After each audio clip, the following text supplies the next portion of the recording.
అమెరికాలో భారత ప్రధాని నరేంద్ర మోదీ పర్యటన సూపర్ సక్సెస్. ప్రపంచంలో రెండు అతిపెద్ద దేశాధినేతల కలయిక ప్రపంచ దేశాలకు ఓ సందేశాన్ని పంపింది.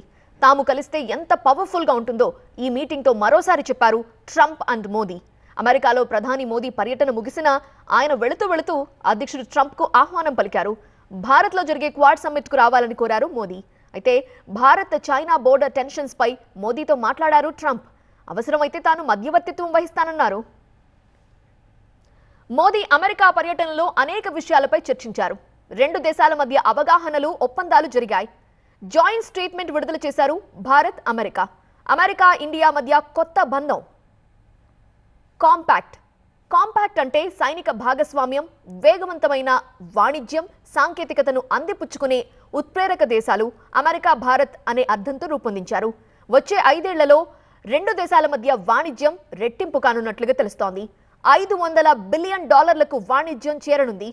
ఉగ్రవాదులను అప్పగించడానికి అమెరికా రెడీ అంటోంది. నాసా, ఇస్రో కలిసి పనిచేసేందుకు ఒప్పందం జరిగింది. డిఫెన్స్ సెక్టార్లో మరిన్ని పెట్టుబడులు పెట్టనుంది అమెరికా. రెండు దేశాల మధ్య డిఫెన్స్ ఒప్పందాలకు మార్గం సుగమమైంది.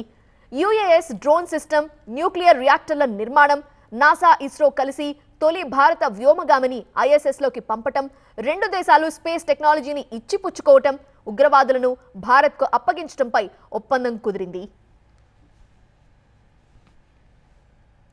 ఇక బంగ్లాదేశ్ సంక్షోభంపై ట్రంప్కు TV9 సూటి ప్రశ్న వేసింది. బంగ్లా సంక్షోభం వెనుక అమెరికా డీప్ స్టేట్ హస్తం ఉందా అని ప్రశ్నించారు TV9 ప్రతినిధి. TV9 ప్రశ్నకు సమాధానం చెప్పిన ఆయన ఆ సంక్షోభం వెనుక తమ ప్రమేయం లేదన్నారు. బంగ్లాదేశ్ పరిష్కారాన్ని మోదీకే వదిలేస్తున్నా అన్నారు Trump.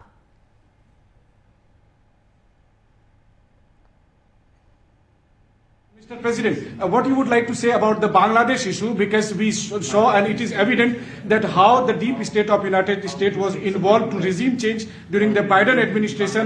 Then Muhammad Yunus made Junior Soros also. So what is your point of view about the Bangladesh? Well, there was no role for our deep state. It was this is something that the Prime Minister has been working on for a long time and has been worked on for hundreds of years, frankly. I've been reading about it. But I will leave Bangladesh to the Prime Minister.